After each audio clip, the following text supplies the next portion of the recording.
Okay, it is 9 o'clock, so go ahead and get started. So, chapter 12, the presidency. So, just to let you know, Unit 2 assignments should be graded. So, if you have any questions, please make sure to check the rubric and the assignment guidelines. And then if you still have any questions after that, please go ahead and shoot me an email and I'll be happy to answer any and all concerns for you.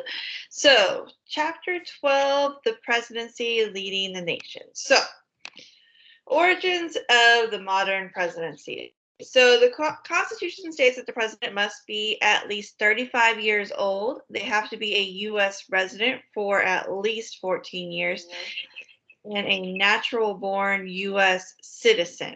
So what this is saying is that whoever runs for the presidency, number one, must be born within the United States, but also must have also lived within the United States. So someone who has, let's say, lived overseas, over like in Japan or somewhere like that, and then wants to come back to the US and run for the presidency, they have to have lived in the United States for 14 consecutive years before they can run for president. So the 22nd Amendment limits a president to 2 terms of office. This is because of our president, Mr. Franklin Roosevelt. A lot of people liked him, and he got put into the presidential office over and over and over again. So they finally put a term limit. I believe he was around 4 or 5 terms where he was in the presidential office. So they put a term limit to 2 terms to keep that from happening again, because the Constitution, the founding fathers, their original intentions were to keep the presidential office one in which someone was not in power for too long, which is why Washington stepped down, because whenever that happens, you tend to have corruption and that sort of thing, as we can within our Congress at times with all of the lobbying and everything, people being in there too long. So the same thought process goes towards our president, especially since it is a very powerful office. So our president's job, their terms of their job, are outlined in Article 2 of the Constitution. So, one is that he is the chief executive, meaning that he shall take care that the laws be faithfully executed and that shall commission all the officers of the United States. So, one of the jobs of the executive branch is to ensure that the laws passed by our Congress are carried out in the way that they intended them to be. And another job of our executive branch is that they shall commission officers. So this is what gives our president the power to elect officers to their bureaucracy, Secretary of State, Secretary of War, all those different things that you hear about, especially whenever a president is first coming into office. And then the commander in chief. This is basically saying that the president is the military leader. Okay, so a lot of a president's decisions comes from their Secretary of War. So the Secretary of War basically is one in which they kind of see what's going on throughout the world. So like, for example, whenever we were over in Afghanistan and Iraq, the Secretary of War would have been the one who was really keeping track of what was going on there. And then the thing with Russia and Ukraine, that is another thing that our Secretary of War would be monitoring for our president. But the president is the one who makes the actual military decisions based on what they find out from officers such as the Secretary of War. So the chief diplomat. So a diplomat is another word for an ambassador. So our president is our chief ambassador. Okay, they're the ones who, you notice whenever there are peace talks between the United States and another country, or trade negotiations between the United States and another country, which leader is the one that goes to that country? The president, right? That's because the president is the ambassador. Okay. They also have the power to appoint and receive ambassadors. So they are the ones who appoint different people to go to different countries to kind of monitor what's going on there. Presidents gradually took charge of the U.S. foreign policy, and today nearly every foreign policy initiative is originated with the president, meaning that it is first developed by the president. So the president is also the head of state. Okay, this is sort of the president is our figurehead, right? This is whenever other countries think of the United States, they usually think of whichever president we have in office, right?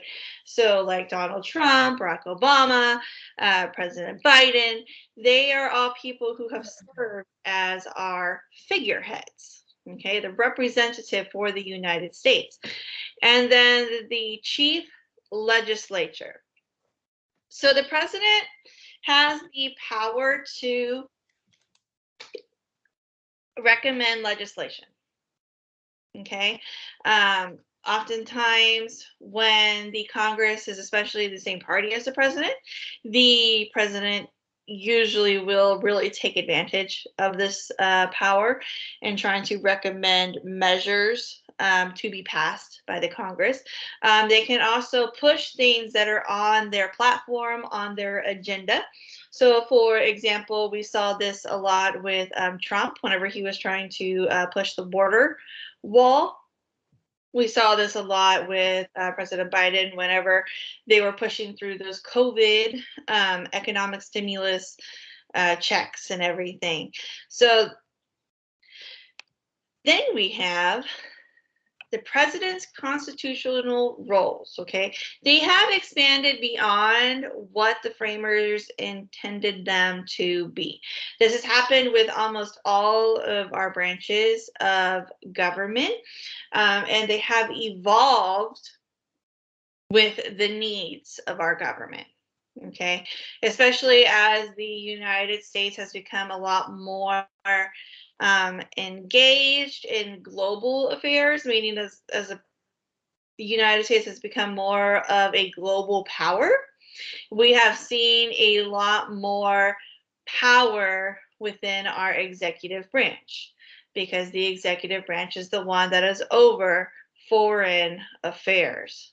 Okay, so this is what gives the president the power to declare war. So we saw this really being practiced. A great example is for the war on terrorism back in 2001. George Bush had declared war on the terrorist groups over in the Middle East and sent our troops over. Okay. So one of the things of the War Powers Act is it's a federal law intended to check the president's power to commit the United States to an armed conflict without the U.S. Congress.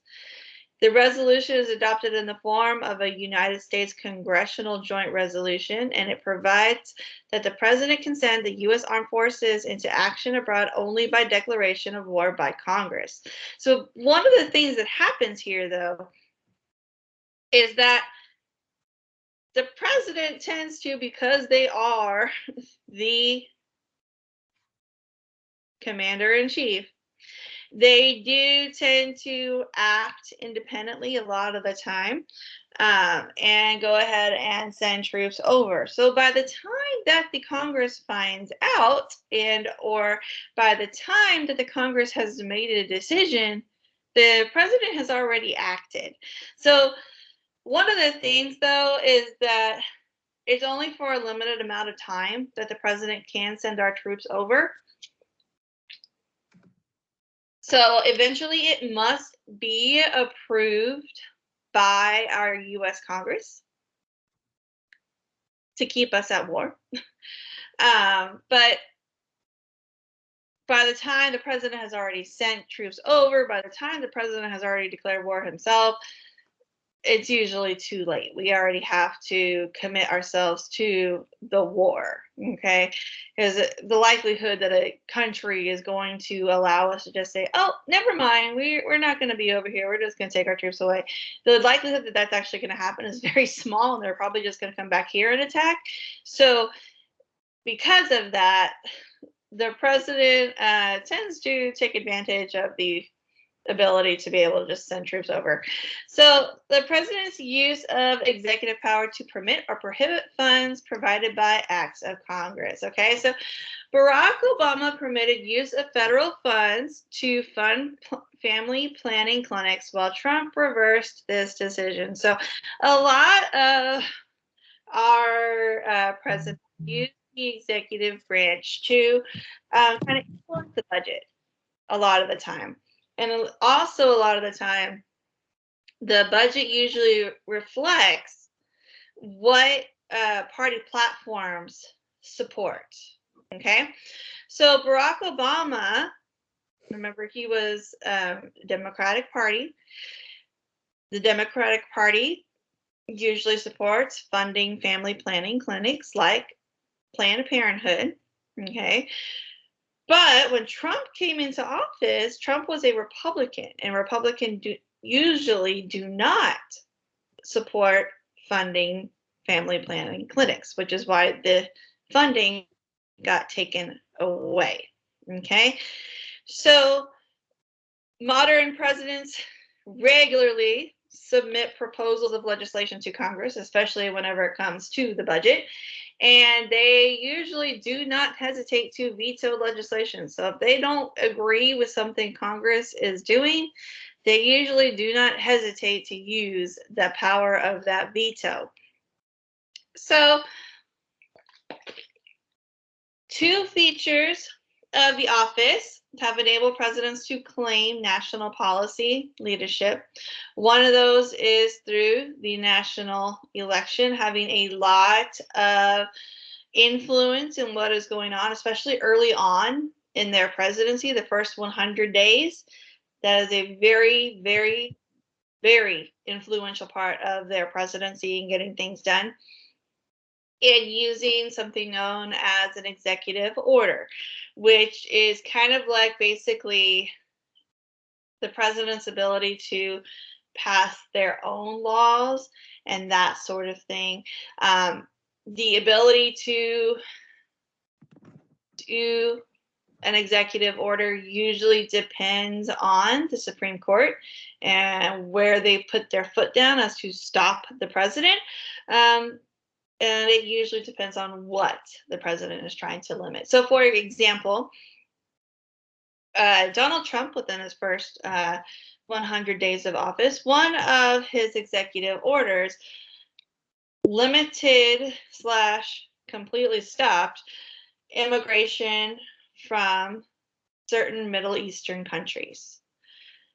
The Supreme Court, however, put their foot down because they said that the executive order was based on religious discrimination, so based on Islamic countries, which was against the Constitution. Okay, so we have two theories that our presidents have operated under. So one is the limited presidency theory, okay, also called the Whig theory. This was used by our earlier presidents, okay? This was mainly used by earlier presidents. So basically the idea is that the president has important duties, but they're mainly administrative. So watching over different political officials, basically people within their cabinet, different political offices, that sort of thing. Their job is not as a policy leader, in other words, not to influence legislation, but one who is supposed to carry out the will of Congress, basically saying that they are supposed to ensure that the laws passed by our Congress are carried out faithfully, basically the way Congress wanted them to be carried out. So President James Buchanan said, "My duty is to execute the laws, not my individual opinions." So you can see here, especially from our more recent presidents, right? This is definitely not the way that they operate anymore. They are very much influential with their individual opinions. And this is called the stewardship theory. So this calls for a very strong presidency, limited only by what the Constitution prohibits, and oftentimes what the Supreme Court chooses to prohibit. So presidents are free to act as they choose, as long as they do not violate the law. And remember, oftentimes this has to be decided by the Supreme Court. So, for example, our president, Mr. Theodore Roosevelt, he broke up monopolies in the early 1900s. He was what was known as a trust buster, basically breaking up those monopolies. And then he used what is known as the open door policy. So this basically forced Latin American and Asian nations to open up their borders to international trade. So he was a president in which he was using his executive power in any way he could to help the United States to forward their agendas, especially those which were financial, right? Because opening up markets within the world would help the US economy because we had more places to bring our products to, correct? So a lot of our presidents used this stewardship theory. We had Mr. Barack Obama, who is most notable for his Affordable Care Act, which was a strong presidential role in that he really pushed it through our Congress. We had Mr. Donald Trump, who had a lot of different initiatives that he passed through. And also Mr. George W. Bush, he used this a lot whenever he was fighting the war on terror, especially with the Patriot Act that really strengthened our federal government, especially whenever it came to federal power.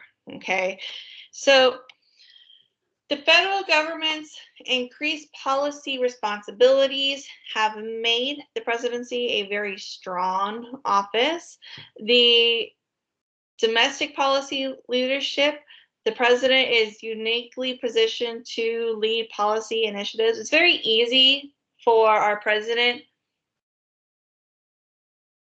compared to our Congress to really influence our government and the way that it's going, because our Congress has many different people, right? There's a lot of people who run our Congress versus the president as a figurehead, there's only one, right?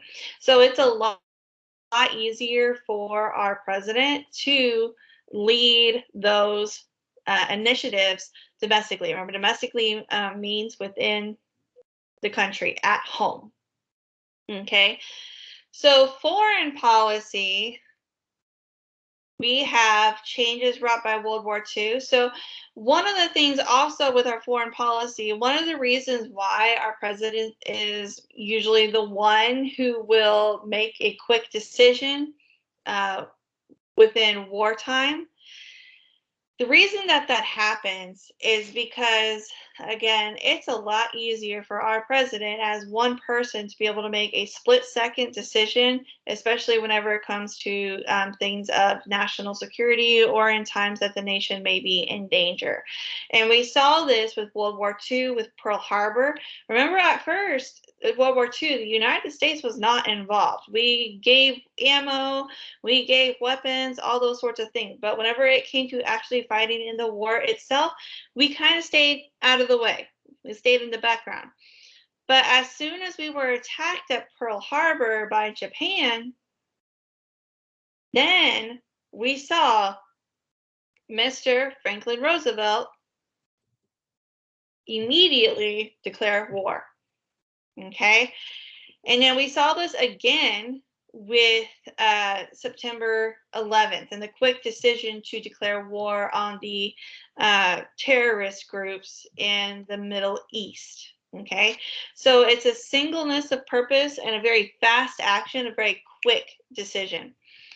So, as the policy responsibilities of the presidency have expanded and the executive bureaucracy has grown, remember the executive bureaucracy is talking about that cabinet and then other offices like the Federal Bureau of Investigation, CIA, what have you.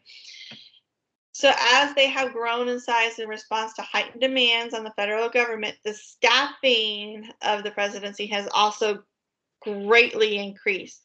So, our bureaucracy, remember those are all those offices, things like NCIS, which does actually exist, and then FBI, those are all under the bureaucracy, under the executive branch. So as our needs have grown, so have those offices, and so has the president's cabinet. Okay?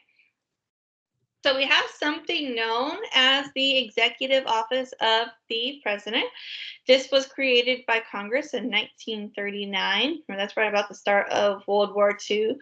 So it includes a number of, it's not limited to the ones listed below, because remember, again, it is a very large office. So we have the White House office. This serves the president most directly, includes the president's most personal advisors. So these are the guys, whenever you see the president taking a picture after they have signed an executive order, that's the White House office advisors that you see in the background on that picture. We also have the Office of Management and Budget. So these are the experts who formulate and administer the federal budget. So these would be the guys who really work closely with Congress whenever Congress is creating our budget. We have the National Security Council. This is one that was formulated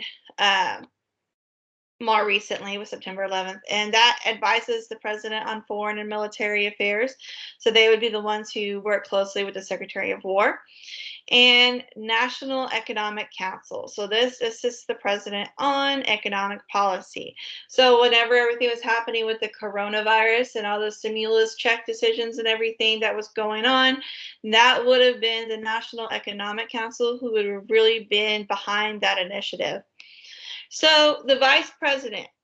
So at first, the vice president was a really outcasted office. So when our presidency first started, the way that the election worked was that the first place winner got the presidency. The second place winner got the vice presidency. So that changed. And we could only really guess why, because if you imagine right now, Biden and Trump trying to work together as president and vice president, there would probably be a lot of physical and verbal violence, right? It was not a great situation. So what ended up happening is that is whenever they decided to change it, this was around the early 1800s, they decided to change it so that way a president chooses their running mate and they're the ones who become the vice president. So they really have no constitutional authority. It's really more ceremonial, meaning they're more there just for the clout, basically. But as time has passed, especially whenever presidents chose their running mates, they have been given more and more power. So the past presidents, they typically ignored their vice presidents. And President Carter redefined the office because he gave his vice president important duties and actually gave him an office in the White House and assigned him important jobs. So before then, before President Carter, the vice president didn't even have an office at the White House. Okay, that's how outcasted they were. But President Carter was the one who actually made it So that way the vice president is seeing how we really see them today. They have a lot more power than they used to. Many presidents have followed this practice. So, for example, with the coronavirus, you saw the committee being headed by Vice President Pence, right?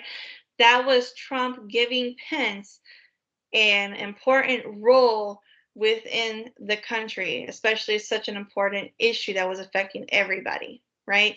So the president's cabinet are the heads of the 15 executive departments. These are all appointed by the president. They're all confirmed by the Senate. This means that the president decides who they want to be the heads of the agencies, and the Senate has to actually okay each of the people.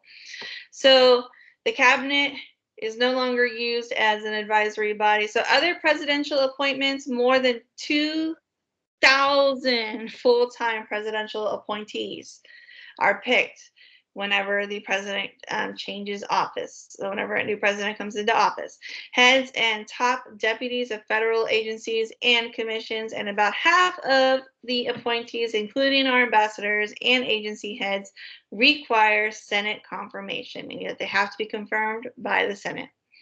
So the large numbers of appointees poses a control problem for the president. They do not always act in ways that serve the president's interest. You could have one who is, let's say, trying to get into the office.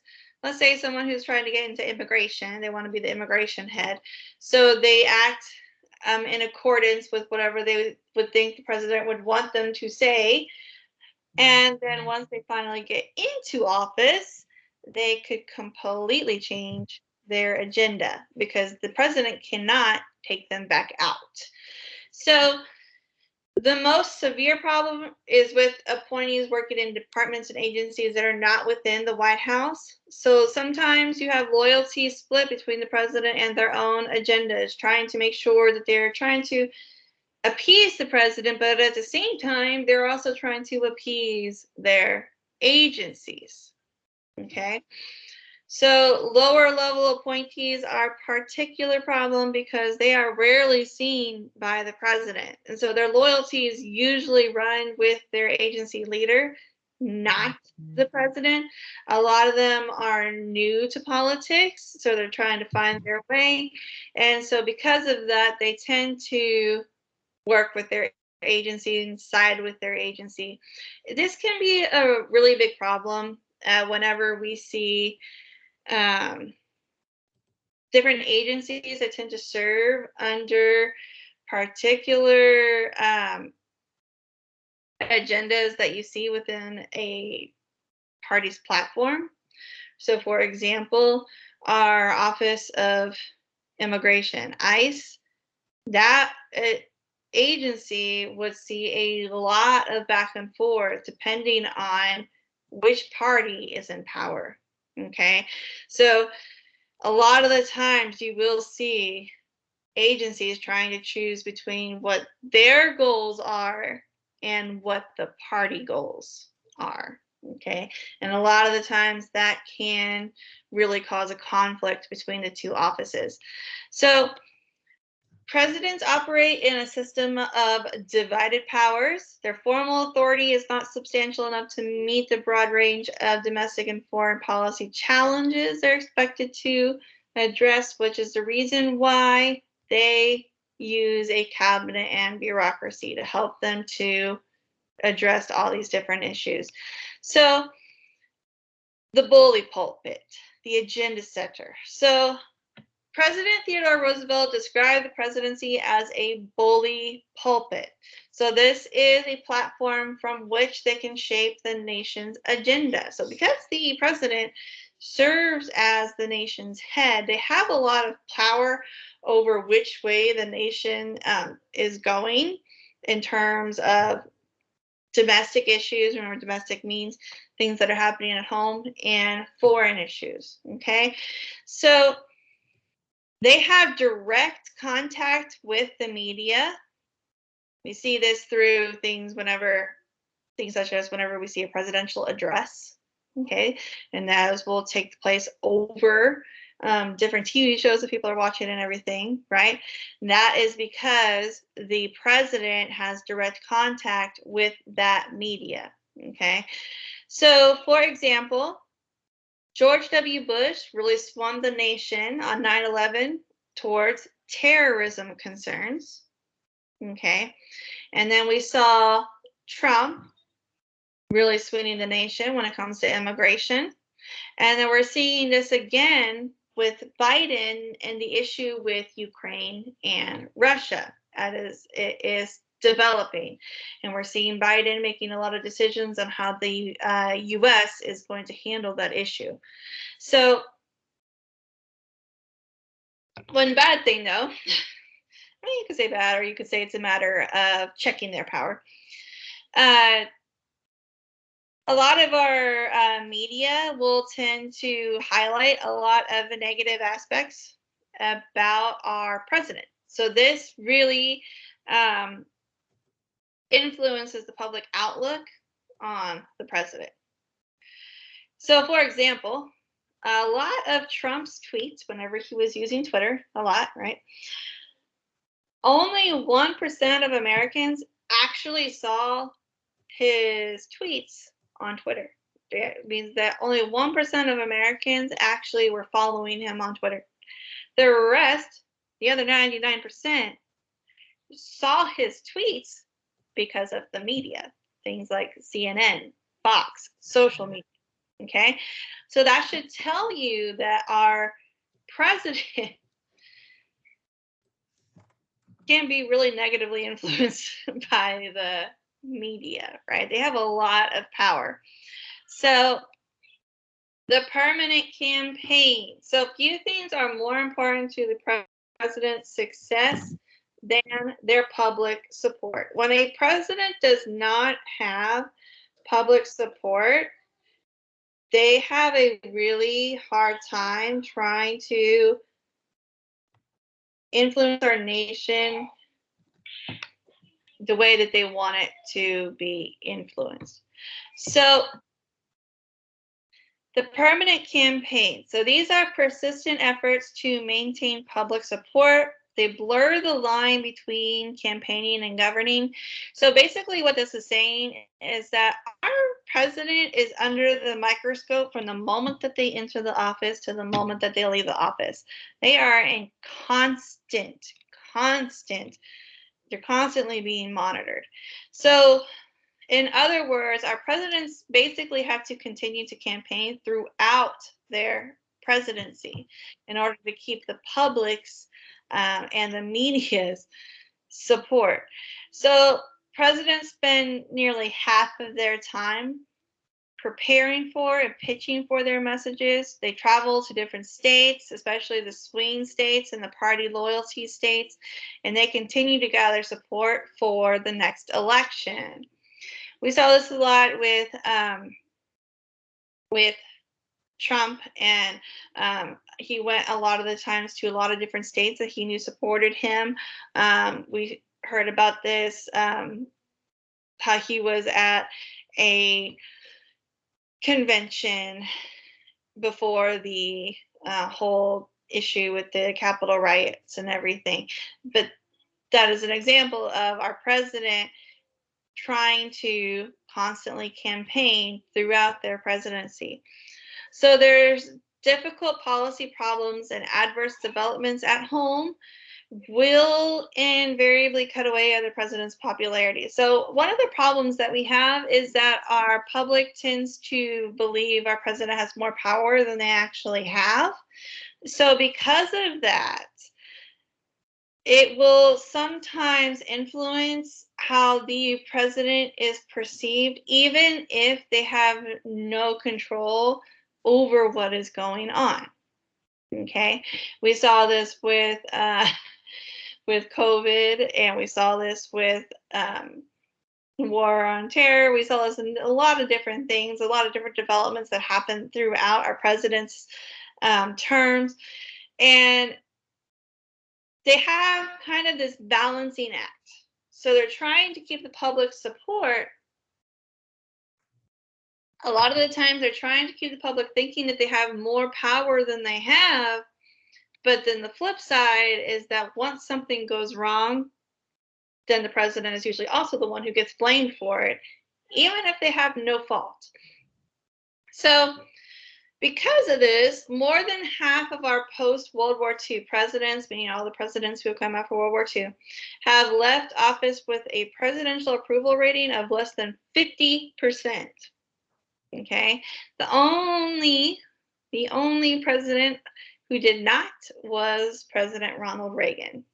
Okay, so as you can see, this is the permanent campaign.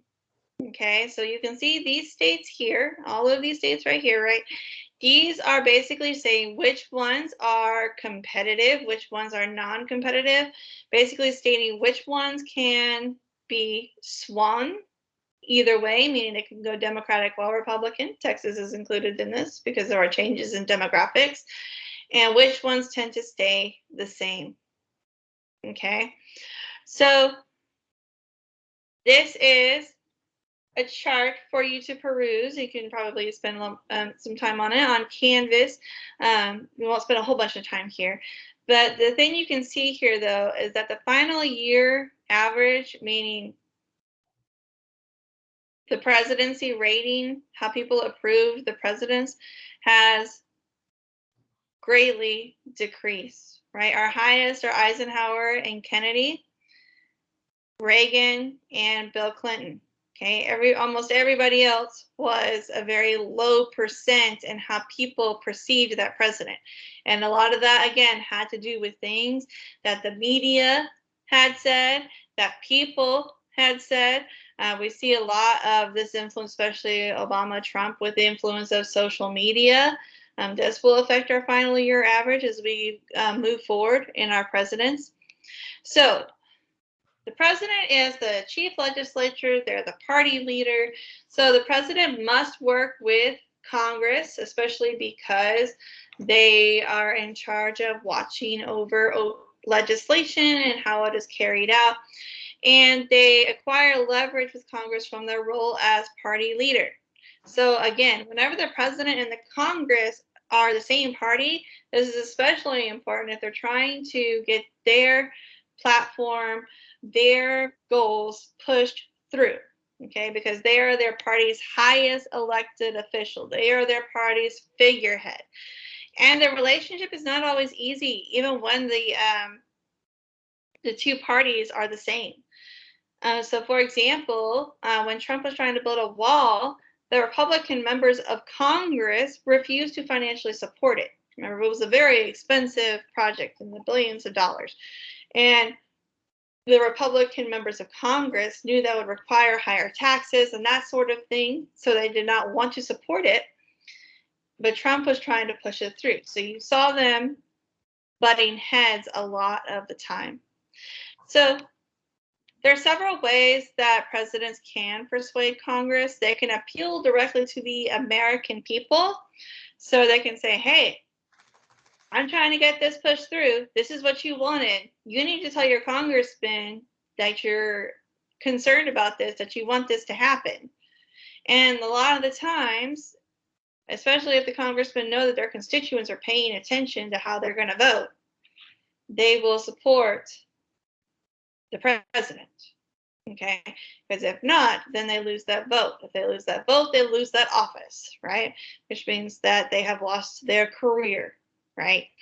So, threat of a presidential veto. So, this threat of a presidential veto is a very strong threat.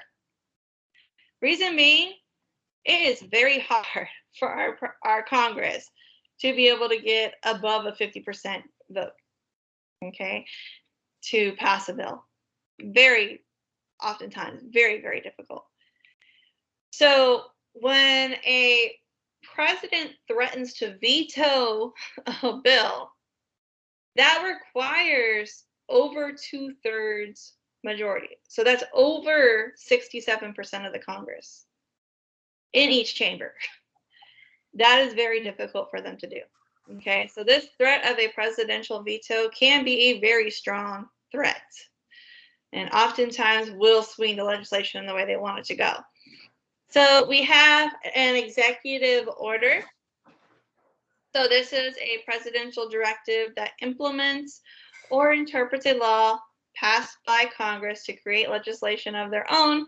It's awfully broadly interpreted, meaning that presidents can kind of make a very loose tie to different legislation to try and create their own executive orders. We also have something known as an executive agreement. So this is a formal agreement that presidents make on their own with a foreign nation. So for example, trade agreements and treaties. So whenever President Trump was using his authority as a diplomat to renegotiate NAFTA, which is now known as USMCA, that was an example of an executive agreement. Okay, the formal agreement made on their own, a trade agreement. Okay, so these executive agreements can be voided by a later president. So, for example, NAFTA being voided by Trump.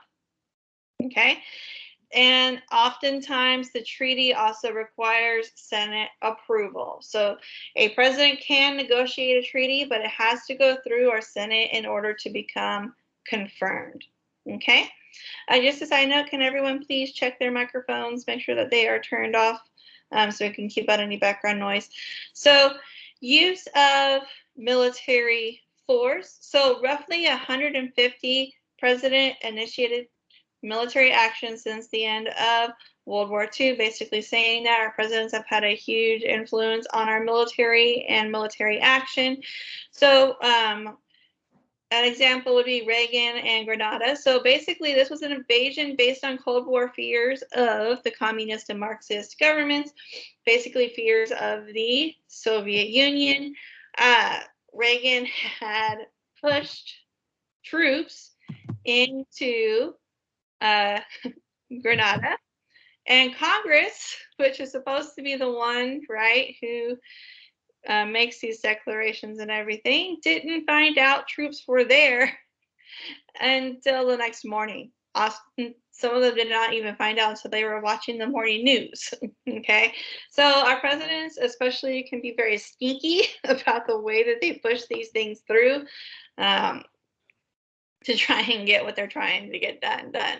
So Congress has the constitutional authority to impeach and remove the president from office. This requires a majority vote of the House of Representatives to move forward with the impeachment. And then the Senate is the actual chamber that actually conducts the trial and votes. So in order for a president to be fully voted out of office, it requires a 2/3 Senate vote. Okay, so impeach. There have been 3 impeachments of a president. None have been removed from office. So one is Andrew Johnson, 1868. And can we please make sure all microphones are muted, please? Please, please, please. So Andrew Johnson, 1868, he came within 1 vote of being impeached by the Senate after disagreeing with Congress on their Reconstruction policies. So one thing we see here under Andrew Johnson, so presidents used to be under a lot more scrutiny of the Congress, and that was because the Congress would threaten them with impeachment. Andrew Johnson did not agree with everything that Congress was doing on their Reconstruction policies. So they actually tried to impeach him, and they were only 1 vote away from impeaching him. Okay, so that should tell you how much our president and their role within our government has changed, right? Because oftentimes our president and our Congress tend to butt heads. right? So this would most likely happen a lot more if that were still the case, right? So Bill Clinton, 1998, he lied under oath of being in a relationship with Monica Lewinsky, something he'll probably never live down. He was not fully impeached since his behavior was not treason, bribery, or high crimes or misdemeanors, which is the um, basically the parameters in which a president must act in order to be impeached. Donald Trump in 2020 was they attempted to impeach him on 2 articles of impeachment. One was abuse of power, and then the second was withholding military assistance from the Ukraine in exchange for Ukraine initiating an investigation towards Biden for corruption. Basically, he wanted them to fabricate stories, meaning make up stories about Biden and put it on social media. So he was not fully impeached, and one thing that happened was that everyone voted along the party lines except for Representative Mitt Romney, who was a Republican.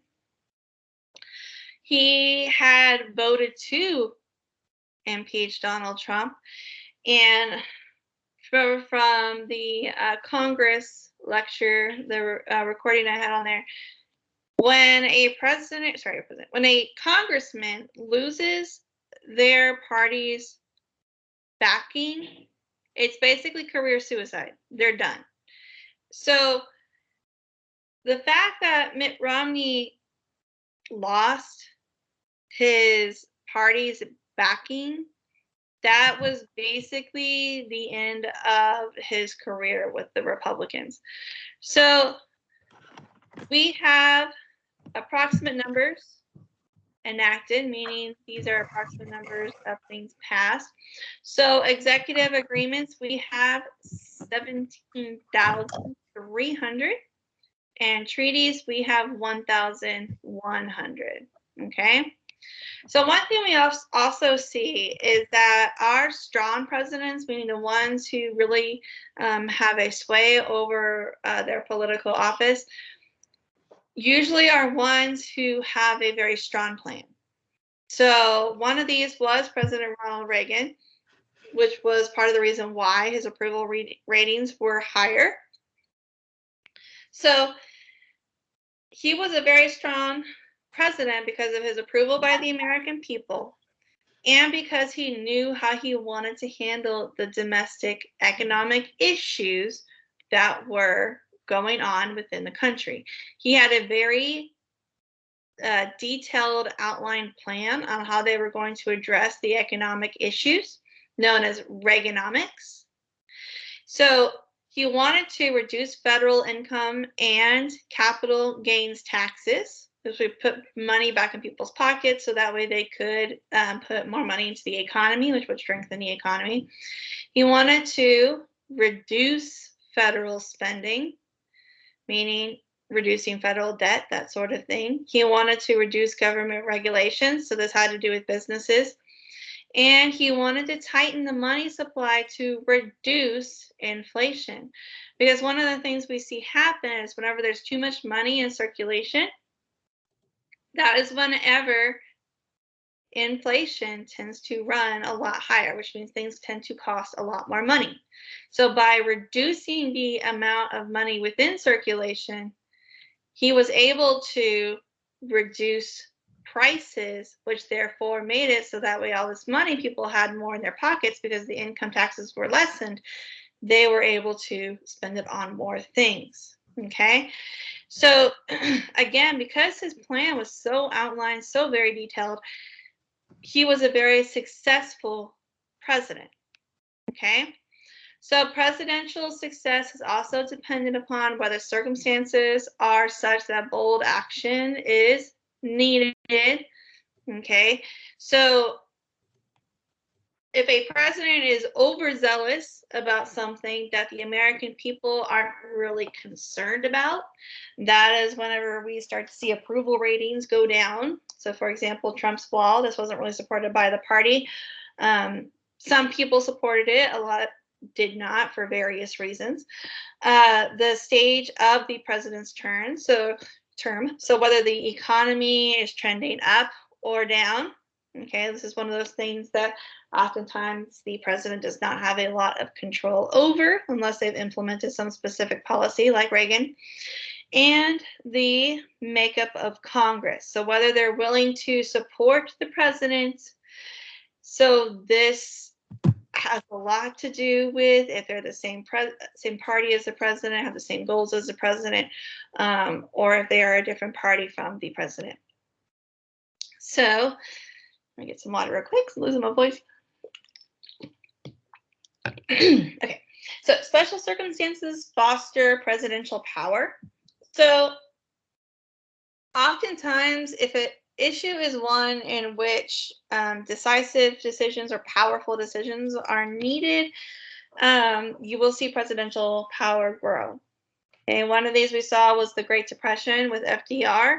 A lot of his economic plans overstepped the presidency, meaning that a lot of them were supposed to be passed by Congress, but instead they were passed by FDR.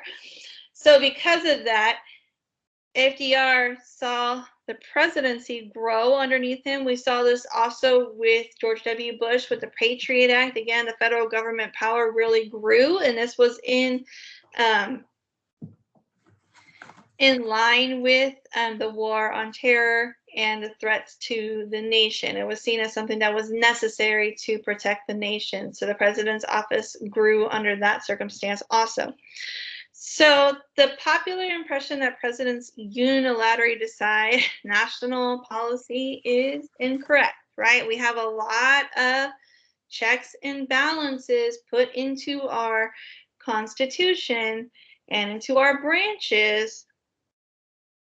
So that way, one branch, in theory, does not hold a whole bunch of power above the others, okay? So a lot of people have a lack of education on this. In other words, they don't really understand exactly how it works unless they've taken a class like this and they see how these different branches check each other, right? And they don't have an understanding of how the federal government actually works within itself. So the stage of the president's term. So we have something known as the honeymoon period. It's kind of like whenever you are dating someone new and you're all excited and everything is happy, flowers, everything like that, right? It's the same thing for the presidency. So oftentimes a lot of people are very happy about what the president is doing in that first 100 days in office. So this is whenever they are usually passing all their initiatives. So the Congress, the press, and the people are more predisposed to support the president's initiatives, meaning that they're more likely to support what the president is doing. So Trump with his immigration reform, executive orders, Biden with his coronavirus stimulus bill, there was a lot of support for these different things under those first 100 days in office. So as a result, though, our presidents are often most powerful when they're still first trying to get their footing within their office, meaning that this is whenever our presidents are the least experienced, meaning that this is whenever our presidents don't exactly know how the political office works. It's like whenever you're starting a new job, right? You're kind of getting the ropes and everything. It's the same idea. So the time that they have the most influence is oftentimes the time when they also are not sure exactly how everything works. So their success tends to decrease over time because that momentum, the honeymoon period is gone. So presidents have greater power in foreign policy. Congress at times defers to the president in order to maintain America's credibility abroad. They kind of don't want to argue with the president. They want to keep the United States looking like a very powerful global power. The president has more autonomy in foreign policy actions, meaning that they're more independent in these foreign policy actions through their use of executive agreements and through their use of the military force. And Congress traditionally has greater control over domestic policy. We do see the president having control oftentimes over things happen domestically, but Congress is the one that usually passes a lot of the domestic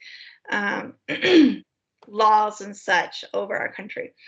So the president has an unrivaled ability to set the national agenda. A lot of this has to do with the fact that they are the figurehead of the office and oftentimes make a lot of decisions regarding the nation and everything very quickly. Congress may choose to take action or they may not, but they do take notice of what the president is doing. So oftentimes our presidents also seek cooperation and rely on their power of persuasion. And if that doesn't work, then they threat a veto. So partisan support in Congress is often key. So basically what this is saying here is just that whenever the president and the Congress, again, whenever they are the same exact party, they tend to get a lot done. Meaning that a lot of the president's platform decisions get pushed through, a lot of the Congress's decisions get pushed through.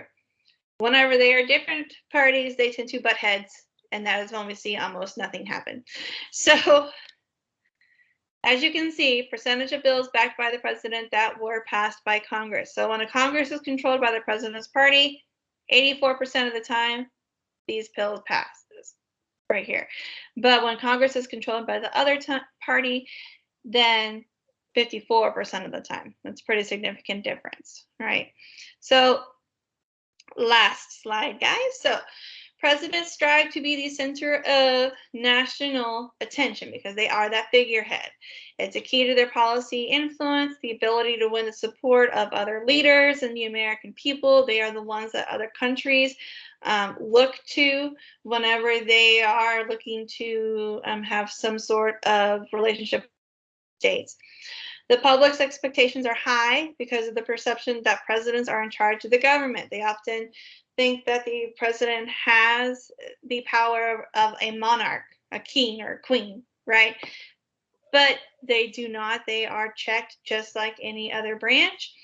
So because of this perception, though, meaning because of the way that the public thinks of the president is given too much credit when things are going well, even if Congress had more to do with it. And they're giving too much blame whenever things are not going well. So presidential power rests on popular support that's gained during their election and erodes when the public support declines, which is oftentimes why you will see the president trying to continue to campaign through the nation to try and keep public support. Okay, so that is it for chapter 12. Remember, the chapter 11 recording is on the Canvas website. It should be a link to a YouTube video, and y'all